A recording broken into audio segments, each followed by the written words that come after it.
I've said it before and I'll say it again. You do not need to be trans to transition. Hi, I'm Renee. I'm a gender-affirming voice teacher. And last time I said this, people did not like it. But hear me out. I obviously believe that you do not need to transition to be trans. If you identify as any gender other than the one you were assigned at birth, congratulations. You can identify as transgender if you want to.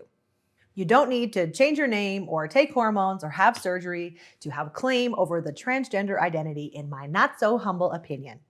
That said, I think there are a lot of people who need to microdose transition in order to figure out if identifying as trans is right for them.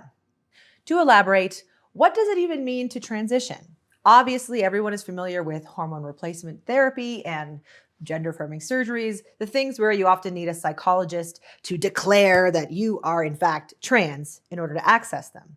But there are lots of other parts of transition that you can just dabble in for fun and me time.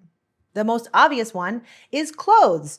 A lot of people who are trans change their entire wardrobe when they transition, but you don't have to wait to do that. You can just dabble in a new style and see how it makes you feel. The next is hair. Anyone of any gender can have their hair long or short. So you can try changing your hair and see how it feels. See if you get gender euphoria from having a haircut or a hairstyle that you didn't have before. Raise your hand if a particular haircut made you realize that you were trans. The third thing is makeup. If you've never tried makeup before, it's something you can discreetly buy and try in the privacy of your home and then take it off before you go out into the world. But maybe you'll be surprised by how it makes you feel. And finally, the voice. Voice training is something that's not permanent, it's completely reversible, and it comes with a lot of great excuses for why you might be learning it. Maybe you're trying to learn voice acting, or you are learning how to sing. You can simply try speaking in a new way if you want to. Playing with these softer elements of transition, hair, makeup, clothes, and voice are a great way to decide if identifying as trans is right for you.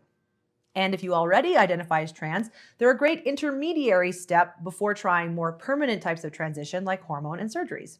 Hormone? When singular hormone. ah. And if you play with all these things and decide to not identify as trans, you're still learning about your authentic self, and that is always valuable work. If you learned something today, hit that follow button for more transition-related tips, and I hope this helps.